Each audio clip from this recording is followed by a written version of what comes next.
안녕하세요. 100% 국어입니다. 반갑습니다. 제가 아이패드로 요새 강의를 올리고 있는데요. 오랜만에 이런 모드로 지금 촬영하고 있습니다. 다름이 아니라 얼마 전에 어떤 질문을 제가 받았습니다.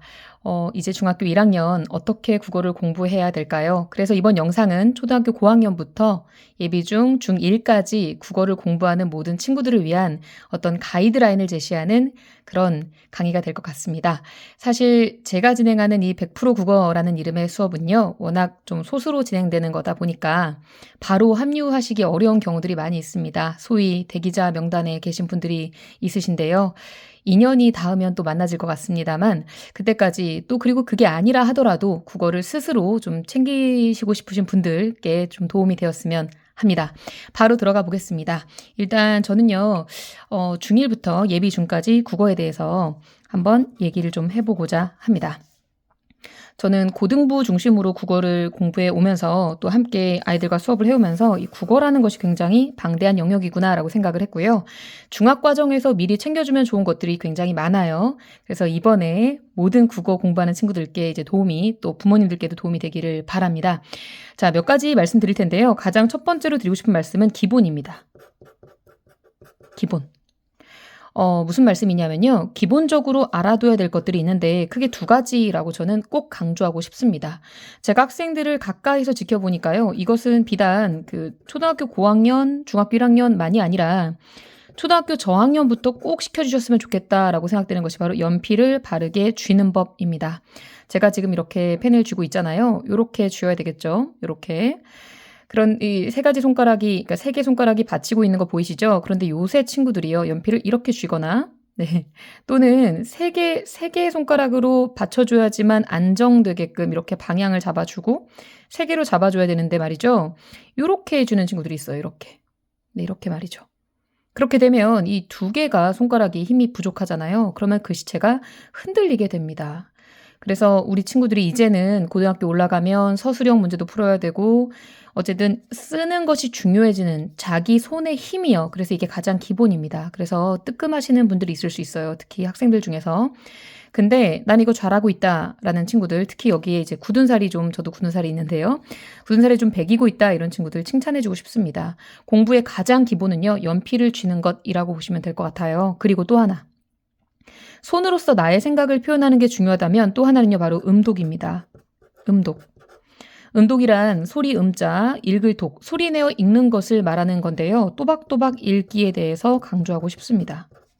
물론 또박또박 읽는다고 해서 무조건 다 공부를 잘하는 건 아닙니다만 공부를 잘하는 학생 치고 또박또박 읽지 못하는 학생은 못 본 것 같습니다.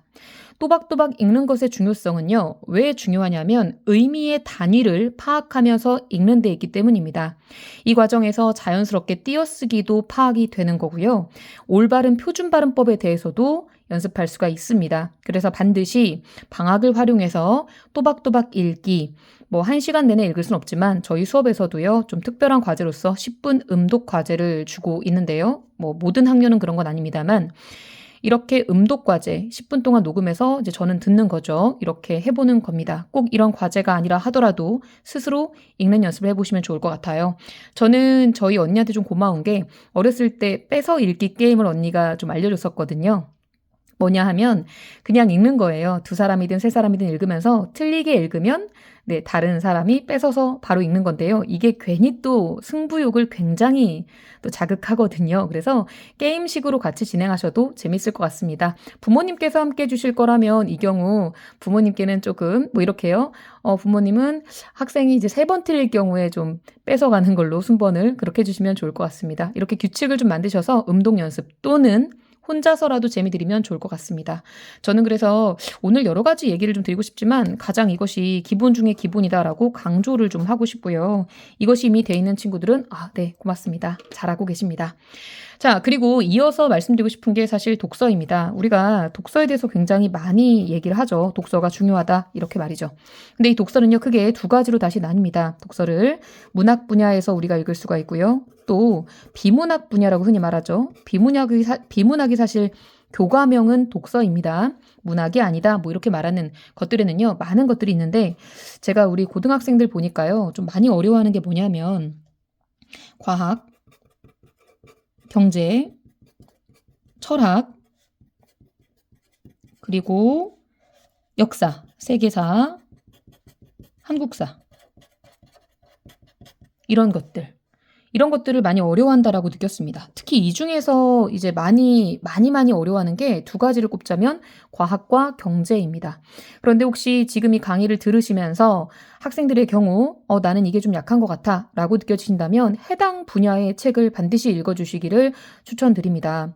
그리고 문학 같은 경우는요. 시하고 소설로 나눠지긴 합니다만 이거는 시중에 아주 좋은 작품들이 있어요. 아주 좋은 책들이 있습니다. 중고등학생을 위한, 중학생들을 위한 단편집, 중학생들을 위한 현대시 이런 식의 책들이 많이 있기 때문에 이것을 꼭 교과서가 아니라 하더라도 꼭 읽었으면 하는 바람입니다. 그리고 그 중학생을 위한 단편집이 단편을 좀 싣고 있다면요. 장편 같은 경우는 좀 호흡을 길게 가져가면서 그 당시에 어떤 사회 문화적 배경을 이해하는 데 굉장히 많은 도움이 됩니다. 그래서 소설 같은 경우 사회 문화적 배경을 파악하는 데에 정말 많은 도움이 된다. 그리고 저는요, 이 사회문화적 배경만이 아니라 단단한 자아상을 형성하는 데도 도움이 된다라고 생각을 합니다. 제가 몇 가지 그 책을 소개해 드릴게요. 준비를 미리 해놨는데요. 자, 여기 어린 왕자 같은 경우는요, 제가 개인적으로 되게 좋아하는 책이고요. 여기 그 황현산 옹김이라고 되어 있는 거 꼭 확인해 주세요. 번역가들에 따라서 좀 다른데요. 물론 다른 훌륭한 분들도 많이 계시지만 저는 이분이 굉장히 그 심도 있게 굉장히 사력 있게 번역을 하신다고 생각하거든요. 얼마 전에 신문에도 좀 나왔더라고요. 자, 이렇게 그 어린 왕자 책입니다. 뭐 많이 보여드릴 수는 없을 것 같고요. 저작권 문제도 있으니. 자, 여기 보시면 이 번역은 때때로 엄숙하게 말할 줄 아는 어린이들을 위한 것이다. 되게 의미심장하지 않습니까? 이 책은요, 사실 좀 쉽습니다만 사실 쉽게 읽히면서 깊은 의미를 전달하는 게 좋은 책이죠. 법정 스님도 이 책을 옆에 두고 읽으셨다고 하는데요. 이런 책들을 통해서 아이들이 친구라든지 교우관계라든지 이런 생각뿐만 아니라 자기 자아에 대해서도 생각을 해볼 수 있다라고 생각을 합니다. 그래서 저는 어린 왕자 이렇게 추천하고요. 그리고 아까 사회문화적 배경이라고 한다면 자 여기에 박완서님의 그 많던 싱아는 누가 다 먹었을까? 이게 굉장히 화제작이어서요. 그 다음에 그 많던 산들은 누가 다 옮겼을까? 이렇게 후속작이 나오기도 했는데요. 여기 나오는 그 주인공이 초등학생인데요. 고학년입니다. 근데 많이 공감이 되고요. 그리고 정말 스펙타클한 역사적 현장 속에 있었기 때문에 그 당시 서울의 현장에 대해서 생생하게 느낄 수가 있어요. 그래서 이런 식으로 좀 긴 호흡으로 가져가는 책들을 통해서 아이들이 사회문화적 배경, 우리가 겪어보지 못했던 전쟁이라는 환경에 대해서 생생하게 느낄 수가 있습니다. 이거보다 좀 쉬운 책으로는요. 좀 눈물샘을 많이 자극하는데요. 좀 쉬운 책입니다만 몽실 언니. 이것도 그 당시 사회문화적 배경 그러면서도 아이들로 하여금 많은 생각을 하게끔 하는 그런 좋은 책입니다. 문학이라고 해서 어떤 그냥 시간 때우기, 그냥 읽는 거 이런 의미가 아니라 정말 인생의 진리를 전달하는 그런 소설의 특성 중에 있지 않습니까? 진실성을 전달할 수 있다고. 박완서님이 언젠가 말했거든요. 그것이 소설의 힘이라고 생각합니다. 그래서 이런 것들을 좀 너무 딱딱하지 않게 같이 읽혀주시는 건데요. 그리고 또 하나 우리 문학은 아닙니다만 추천해드리면 여기 내 영혼이 따뜻했던 날들입니다. 이 포리스트 카터라는 분이요. 아메리칸 원주민의 후예입니다. 그래서 그 아메리칸 원주민에 대해서 그들이 어떻게 살았는지에 대해서도 생생하게 엿볼 수 있게 하는 그런 좋은 책입니다. 그래서 이런 것도 마음이 정말 따뜻해지거든요. 이렇게 아이들이 정서적으로 좀 자극받을 수 있는 문학을 같이 읽어주면서 좀 더 실용적인 의미에서의 비문학입니다. 추천을 하나하나 해드리도록 할게요. 자, 세금 내는 아이들. 이거 아이들이 정말 재밌어 합니다. 근데 이게요. 실제로 이제 이분이 뉴키즈라는 그 프로 있죠. 옥효진 이 선생님께서 나오셨는데요. 굉장히 훌륭하신 분이세요. 이게 교육과정에 포함되어 있는 것도 아니고 의무도 아닌데 정말 자의에 의해서 아이들에게 어떤 경제 개념을 알려주기 위해서 실제로 이 선생님의 교실에서 실천하셨던 거고요. 우리 학생들 중에 한 명도 이 선생님을 따라서 교실에서 이걸 했다고 해요. 그래서 아이들 굉장히 좋아했는데요. 경제교육 동화라고 돼 있죠. 사실 세금을 우리가 왜 내야 되는지 에 대해서뿐만 아니라 어떤 기본적인 개념들, 보험이라든지 이런 기본적인 개념들을 잘 소개해주고 있으니 이 책 처음에는 이걸 읽자고 했을 때 아이들이 좀 이게 또 길지 않습니까? 그래서 당황했었는데 다 하는 말이 너무 재밌었어요 라고 하는 거죠. 초등학교 고학년부터 중학교 1학년까지 추천합니다. 자, 그리고 본격적으로 좀 더 말씀을 드릴게요. 청소년 경제수첩이라는 책인데요. 정말 정말 잘 쓰여진 책입니다.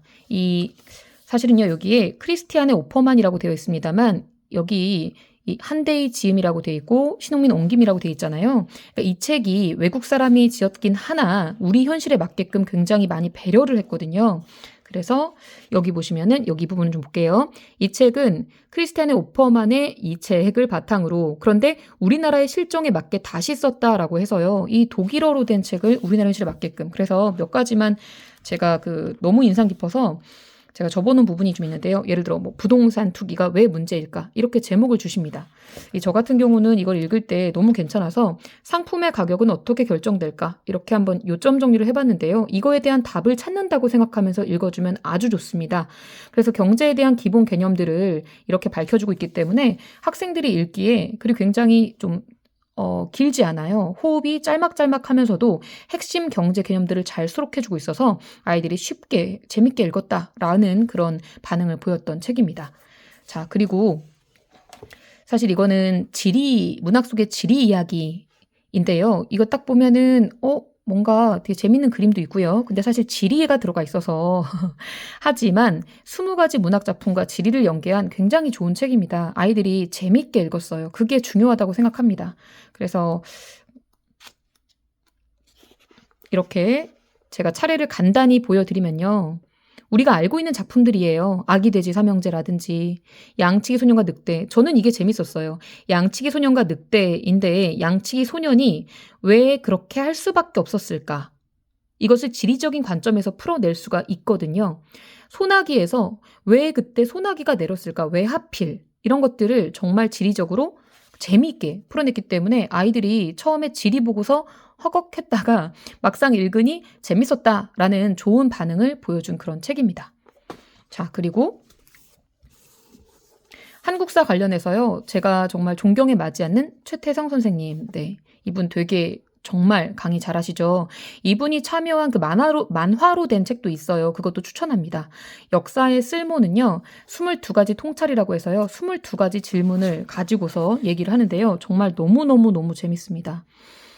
이런 일화도 되게 재밌었거든요. 구진천이라는 사람이 있었는데 이렇게 하면서 이 사람이 당시에 신라의 쇠뇌를 만들었대요. 근데 이게 얼마나 강력한 무기였냐면 당나라 황제까지 탐낼 만한 위인이었다. 이런 얘기가 나오니까 아이들이 너무 역사를 재밌게 읽는 거예요. 그래서 역사의 쓸모, 이것도 꼭, 근데 사실은 이게 저는 너무 좋았던 화두였습니다. 어떻게 살아야 하는가, 이렇게 말이죠. 아이들이 책을 읽어야 하는 이유는 이런 지식적인 것을 가져가는 것뿐만 아니라 우리가 어떻게 살아야 하는가, 어른들도 항상 고민하잖아요. 저도 지금 계속 답을 찾아 나가는 중인데요. 어떻게 살아야 하는가에 대한 고민, 그 고민에 대한 답을 찾는 걸 도와주는 그런 책이라고 보시면 됩니다. 사실 모든 책들이 다 그러합니다. 자, 그리고 한국사 책 하나 더 추천해 드리겠습니다. 청소년을 위한 한국사. 사실 이 책이 역사의 쓸모가 22가지 화두로서 재미있게 엮어진 책이라면 이거는 좀 통사적인 접근이에요. 통사적으로. 즉 어떤 시대의 흐름에 따라서 선사시대부터 조선 후기까지를 아주 알차게 담아내고 있습니다. 추천하는 까닭은 사진이 굉장히 많습니다. 그래서 아이들이 공부할 때 생생하게 공부할 수가 있어요. 네, 이렇게 이런 식으로 몇 가지만 보여드릴게요. 이런 식으로 해서 아이들이 생생하게 이 한국사를 가져갈 수가 있다. 이렇게 추천을 좀 드립니다. 그리고 세계사 관련해서는요. 2권의 책을 소개해드리고 싶습니다. 이거 정말 재밌게 읽었거든요. 곰브리치 세계사. 에른스트 H. 곰브리치라는 분은요. 저는 이거 정말 너무 재밌었던 게 뭐냐면 이 책을 지은 계기가 너무 재밌었거든요. 근데 책을 짓는 과정에서 여기 좀 보실까요? 이 책의 계기. 자, 이렇게 제가 간단히 읽어드릴게요. 할아버지가 바로 곰브리치십니다. 할아버지는 박사학위 논문을 거의 마무리 지을 무렵 어느 친구의 어린 딸과 편지를 주고받은 적이 있었다. 할아버지는 그 아이에게 박사 논문의 주제를 알기 쉬운 글로 설명해 주었다고 하는데요. 이 알기 쉬운 글로 설명해 주는 이 편지 글이 한 권의 책이 된 겁니다. 그래서 제가 옆에다가 메모도 했는데요. 확신이 없는 도전도 열심히 한다면 훌륭한 결실을 맺을 수 있다라고 나름대로 적었는데 사실은 여기다 생각을 덧붙이자면 열정으로 정말 순전한 열정으로 하는 일은 반드시 좋은 결실을 가져온다고 생각합니다. 그래서 어린아이들 보라고 그렇게 쓴 거기 때문에 정말 즐거움의 과정이라야. 네, 저도 지금 이걸 좀 즐겁게 지금 찍고 있거든요. 이렇게 생생하게 그림이 나올 뿐만 아니라 되게 쉽게 서술되고 있어요. 좀 길긴 하지만 그래도 아이들이 좀 재밌게 읽었던 그런 부분입니다. 그래서 요거 추천해 드리고요. 그리고 세계학 입문서로서 제가 하나 더 추천드렸다면 이제 이번에는 아까 그거는 좀 통시적인 그런 관점에서 시간의 흐름에 따라 전개한 거라면 세계사 출입하는요. 자, 이분이 참 재밌습니다. 이분이 유학 시절에 미술관을 취미로 가셨다는데 그때 그림을 보면서 이 그림과 관련되어 있는 역사를 풀어내면 어떨까라고 생각을 하신 거죠. 이 순수한 호기심. 너무 멋있지 않습니까? 그래서 이 그림을 먼저 제시를 하고요. 이 그림에 대해서 이 그림이 무슨 그림이다라고 소개를 해주는 그런 아주 대표작을 몇 가지 뽑아서 아이들을 위한 세계 역사를 짚어주는, 그래서 지금 이거는 1월 도서로 우리가 1월 도서로 재밌게 읽고 있는 책입니다. 제가 지금 몇 가지 책을 보여드렸는데요. 이렇게 하시면 좋을 것 같습니다. 그러니까 비문학에서 다양한 영역이 있는데 다양하게 골고루 독서해 주시면 좋을 것 같고요. 그 중에서도 특히 내가 좀 약하다, 조금 더 했으면 좋겠다라는 부분을 집중적으로 하시면 참으로 좋을 것 같습니다. 그리고 자청이라는 분이 계시죠. 역행자라는 책이 있습니다. 제가 이제 거기서 이거는 정말 해봐야 되겠다 싶었던 읽기법인데요. 도서관에 가서 쭉 영역별로 둘러보는 겁니다. 인문사회, 과학, 기술, 문학 다양한 파트를 돌아다니면서 마음에 드는 제목이 있으면 그거를 그냥 골라오는 거죠. 그리고 이제 자리에다 쌓아놓는 겁니다. 그리고 그중에서 차례를 이렇게 빠르게 보면서 내가 이거 빌려가야겠다라는 거를 한 2권에서 3권 정도를 꼽는 겁니다. 그래서 그 2권에서 3권 정도를 가지고 집에 가는 거죠. 그리고 2권에서 3권 정도 중에서 한 권만 읽어도 그것 또한 훌륭한 결실이 된다고 하니까요. 참고하시면 좋을 것 같습니다. 그리고 사실은요. 도서관에 가서 그 책의 표지, 그 글, 사실 그 제목이 엄청난 정보가 압축되어 있는 훌륭한 하나의 글이거든요. 제목이 말입니다. 그래서 서점이나 도서관에 가서 제목을 보는 것만으로도 훌륭한 공부가 된다고 하니까 이 점도 참고하셔서 자주 도서관에 가야 되겠다. 학부모님들께서는 함께 가야 되겠다. 그리고 나도 그렇게 한번 읽어봐야 되겠다라고 생각하시면 좋을 것 같습니다. 제가 지금까지 독서에 대해서 이렇게 말씀을 드렸고요. 이번에는 국어에 대해서 말씀을 좀 드려볼까 합니다. 제가 여기다가 국어를 적고서 또 이제 국어를 적는 것이 좀 아이러니하다고 느끼실 수도 있는데요. 그렇습니다. 국어라는 과목을 위해서는요. 여러 가지 것들을 해야 되는데 제가 지금 여기 적은 국어는 바로 교과목으로서의 국어를 말씀드리는 겁니다. 그래서 크게 문학, 중학교 때 좀 해두면 좋겠다. 문학, 그리고 문법, 그리고 비문학, 독서 영역이라고 하죠. 비문학, 이렇게. 이때 문학이라고 하면 많은 친구들이 문제를 풀 때 개념어에서 탁탁 막히는 경우들이 있어요. 개념어 말입니다. 어조라든지 심상이라든지 이런 것들 말입니다. 예를 들어 단정적 어조다 이렇게 나와버렸는데 단정적이 뭐지? 라든지 이 시는 우의적이다 라고 하는데 우의적이 뭐지? 이런 경우들이 있거든요. 학교에서 설명하지 않으셔도 개념어는 기본적으로 갖고 있어야 될 그런 부분들. 예를 들어서 이런 문제가 나온 적도 있습니다. 이본이란 단어가 나온 적도 있어요. 이본. 정말 참고니까 그냥 여기 간단히 적어볼까요? 이본이란 단어가 나온 적이 있습니다. 예를 들어서 이본이 뭔지 아이들이 몰라서 못 푼 거죠. 판소리개 소설에서는요. 이 다양한 판소리개 소설은요. 다양한 지역에서 출판이 되었기 때문에 그 판본이 다양하게 있습니다. 그래서 다를 이자에 그 판본, 다른 본이다 이렇게 생각하시면 되는데 이걸 몰라서 못 풀어낸 경우들도 있었거든요. 이렇게 문학 개념어를 좀 학습을 해줘야 되는데요. 사실은 개념어라고 하면 뭐 시부터 해서 소설부터 해서 수필부터 해서 희곡까지 있지 않습니까? 저는 그 2권의 책을 좀 추천하고 싶습니다. 하나는 한끗입니다. 문제집이 많은데 한 끗만 콕 집어서 제가 소개하는 이유는요. 제가 뭐 한 끗에서 뭘 받거나 그런 건 아니고요. 제가 여러 가지 책을 써봤는데요. 요 이제 한 끗이 통합편으로 나와 있는 겁니다. 네, 비상출판사의 교과서 편이 아니라 통합편인데요. 여기 보시면 필수 개념 정복하기라고 되어 있죠. 사실 되게 알찬 책입니다. 그러니까 다양한 갈래를 다 가지고 가는데요. 이 교재만큼 사실 뭐 비교하자면 더 훌륭한 책들도 있을 겁니다. 그런데 제가 겪어본 바로는 이론이 이렇게 자세할 수가 없어요. 그래서 아이들이 이 책으로 이제 한 번에 다 가져갈 수 있겠다라는 생각이 듭니다. 1-1이 있고요. 1-2가 있습니다. 1-2입니다. 그리고 2학년 거는요, 한 권밖에 없어요. 2학년 거는 한 권에 다 몰아져 있다라고 설명드리고요. 제가 2권의 책을 소개하겠습니다. 추천하겠습니다라고 했는데요. 하나는 바로 이 책입니다. 네, 이 책은 솔직하게 말씀드릴게요. 제가 성한당 출판사에서 제공받은 책이에요. 근데 사실 되게 고마운 책인 게요. 이게 작년에 시문학이 나오고 이어서 소설문학 나오고 이렇게 됐는데요. 아마 3권까지 있을 겁니다. 그래서 제가 이걸 받았을 때는 시문학만 있었던 것 같아요. 제 추측입니다. 근데 그 이후에 소설과 비문학까지 잘 나와 주었는데 이 책이 좋은 이유는 사실 여러분 그 서점만 가보셔도 국어 관련 개념 어휘 책이 되게 많아요. 근데 제가 이걸 추천드리는 까닭은 이 구성이 너무 괜찮기 때문인데요. 제가 하나만 좀 보여드릴게요. 그러니까 자, 여기 보시죠. 먼저 들어가기 전에 국어 실력 확인 문제로 자기가 알고 있는 배경 지식, 내가 알고 있는 지식을 확인합니다. 그리고 개념 바로 공부하고요. 이걸 먼저 풀어볼 수 있겠죠? 그리고 이렇게 개념들이 있는데 한자의 뜨듬이 너무너무 잘 나와 있고요. 그리고 이어서 사자성어까지 다 실어주고 있습니다.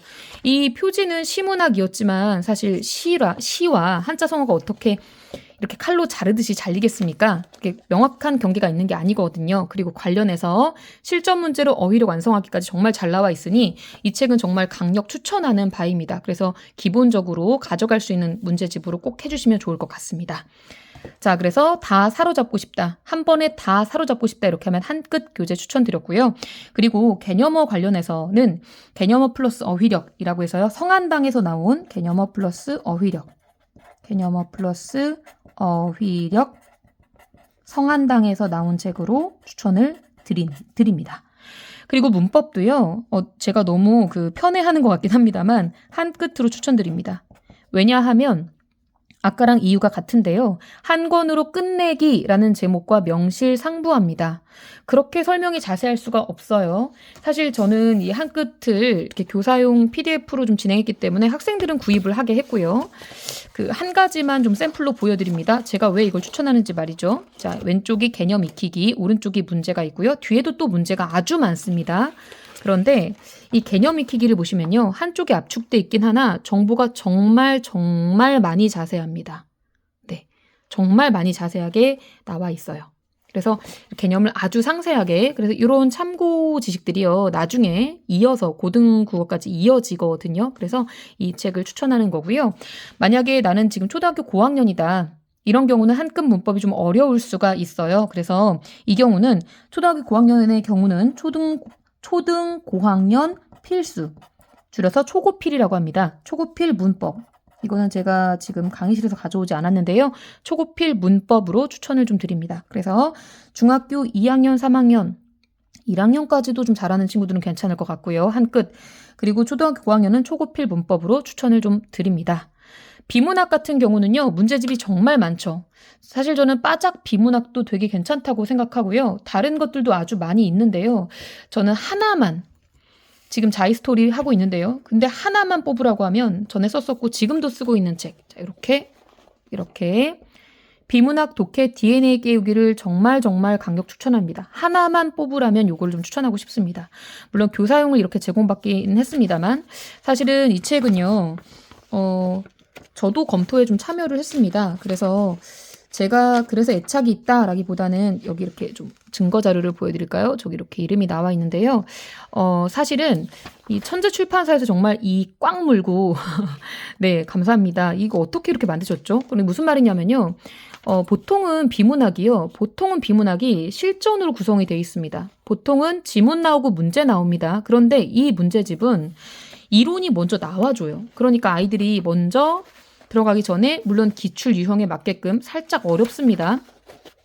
세부 이해하기, 세부 정보 이해하기라고 해서 어떻게 접근해야 되는지 이론부터 나와 있고요. 여기 실제 기출 문제를 바탕으로 연습하게끔 되어 있습니다. 이렇게 연습을 하고 나서야 뒤에 있는 우리가 일반적인 구성이죠. 이제 문제집 나오고, 지문 나오고, 요약 나오고, 문제 나오고 이런 식으로 이어지게 되는 건데요. 상당히 좀 어렵습니다. 0단계부터 있으니까요. 하나하나 도전해 보시길 추천하고요.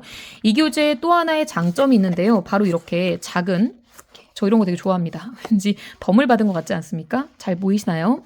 이게 지금 작은 소책자가 딸려 있는 거예요. 그래서 이 문제집에 나오는 어휘들을 이렇게 정리를 깔끔하게 해놓고 있어요. 그래서 비문학 문제집 하나만 풀릴 거라면 저는 비문학을 막 많이 한 권, 두 권 막 풀어 나가듯이 푸는 걸 좀 비추합니다.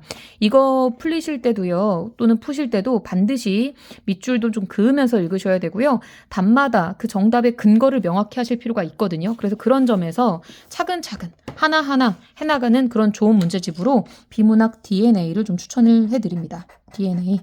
이렇게 말이죠. 자, 그리고 제가 두 가지를 더 말씀드리려고 합니다. 하나는 바로 쓰기입니다. 쓰기.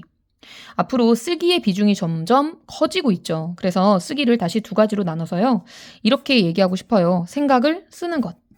생각을 쓰는 기회가 반드시 있어야 한다. 이렇게요. 생각을 쓰는 걸. 근데 이 쓰려면 먼저 머릿속으로 구상을 해야 되지 않습니까? 떠올려야 된다는 얘기인데요. 이 구상은 주로 물론 일상생활에 대해서도 생각하는 것도 구상이에요. 그런데 주로 아까 이렇게 독서를 하잖아요. 그 독서하는 그 독후 활동으로서 생각을 그냥 꼭 안 써도 생각을 말하는 것부터가 일단 시작입니다. 요즘 친구들이 정말 안타까운 게 생각 자체를 할 수 있는 시간이 별로 없습니다.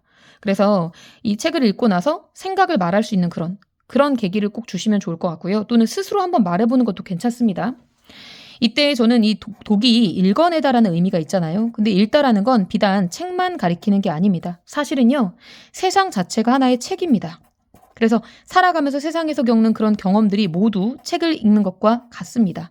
그래서 직접이든 간접이든 경험을 하고 나서 그 경험에 대해서 말할 수 있는 그런 기회를 주는 것이 저는 중요하다고 생각합니다. 그래서 이때 중요한 것이 바로 대화다.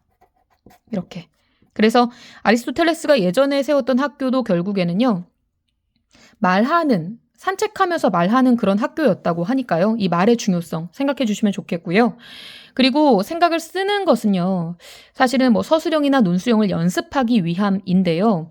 생활문으로 접근하셔도 괜찮습니다. 감상문을 처음부터 쓰라고 하는 것은 좀 부담스럽습니다. 그래서 일기를 쓰게 하는 것인데, 일기를 한 편을 쓰기가 좀 부담스럽다면 하루에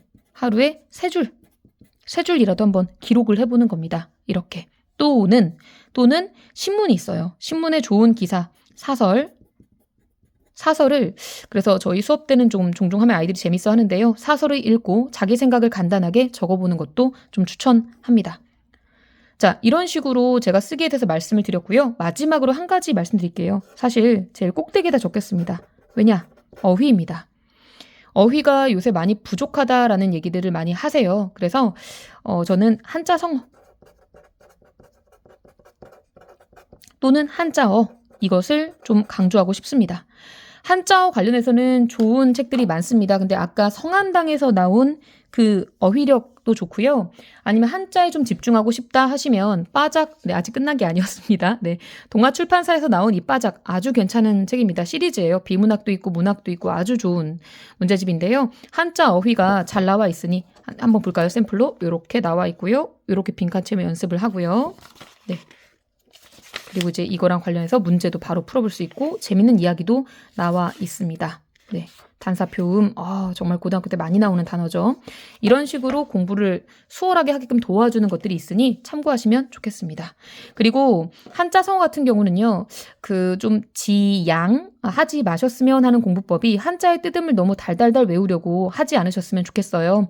한자 성어 필수 한자 성어들이 있습니다. 이것들 아까 그 성한당 책도 있고요. 또 우리 100% 국어 채널에서는 150개 한자 성어 익히기를 지금 올리고 있습니다. 필요하시면 제가 파일 보내드립니다. 그래서 그 필요한 한자 성어 이거를 좀 익히는 건데 억지로 암기하는 게 아니라 그 한자가 왜 이렇게 그리고 그 한자가 모여서 이룰 성자 어떻게 이런 의미가 이루어지는지 본인이 논리적으로 설명할 수 있도록 해주면 정말 좋을 것 같습니다. 그리고 여기서 나아가서 좀 공부에 좀 더 욕심이 있다. 그렇다면 그 수첩을 좀 만드셨으면 좋겠어요. 지금 우리 100% 국어는 한국어 노트라는 걸 만들어서 좀 시키고 있는데요. 좀 도와주고 있는데요. 수첩 같은 경우는 자기가 몰랐던 개념어나 단어 공부하다 보면은 여기서 하나, 저기서 하나, 여기서 하나 이렇게 모르는 단어들이 나올 겁니다. 그런 단어들만 모을 수 있는 휴대성이 편했으면 또 좋겠고요. 그냥 노트여도 상관이 없습니다. 그래서 수첩에다가 그 단어를 쓰고 뜻을 써보고 예문도 한번 써보는 그런 식의 어휘 관리가 있으면 좋겠다라는 생각을 해봅니다. 자, 어떠셨나요? 지금까지 제가 쭉 설명을 해보았는데요. 부담감을 좀 덜어드렸으면 좋겠는데 오히려 부담을 좀 드리는 게 되지 않았을까 싶기도 하고 좀 걱정이 됩니다만 그래도 막연하게 국어 어떻게 하지 이게 아니라 국어는 연필 쥐는 것부터야 라고 여러분이 생각을 꼭 해주셨으면 좋겠어요. 연필을 쥐는 것부터 시작합시다. 연필을 잘 쥐고 그리고 내가 소리내서 뭔가를 읽어낼 수 있어야 되겠고요. 그리고 폭넓게 독서를 해나가는 겁니다. 폭넓게. 제가 폭넓게라고 말씀드리는 까닭은요. 자기가 좋아하는 분야 위주로 읽어도 괜찮아요. 하지만 내가 유난히 취약한 부분이 있다면 어차피 고등국어 가면 비문학에서 만날 수밖에 없기 때문에 이렇게. 근데 너무 처음부터 막 독서가 안 되는데 이쪽으로 가지 말고 처음에는 좀 쉬운 독서부터 시작을 해서 확장해 나가는, 도전해 나가는 아까 제가 몇 권의 책 추천드렸잖아요. 이렇게 쉽고 친절한 책들도 있으니까요. 도전하듯이 해보시면 좋을 것 같습니다. 그래서 기본 잡으시고 독서를 가져가는 상황, 이게 기본이 되는 상황에서 그 다음에 이쪽으로 가야 되는 거죠. 참, 여러분, 독서에서 가장 중요한 건 교과서예요. 교과서를 정확하게 먼저 읽어낼 수 있어야 되거든요. 그래서 기본이 되고 독서가 되고 그 상태에서 좀 더 욕심을 가지는 게 국어와 쓰기와 어휘라고 보시면 됩니다. 그래서 하나하나 차근차근 연필 쥐기와 음독부터 독서부터 일단 먼저 시작을 하시고요. 나머지 영역들을 하나하나 정복해 나가는 식으로 하시면 좋겠습니다. 자, 긴 시간 수업 들어주셔서 감사합니다. 저도 정말 즐거웠습니다. 부디 유익했기를 바라겠습니다. 감사합니다.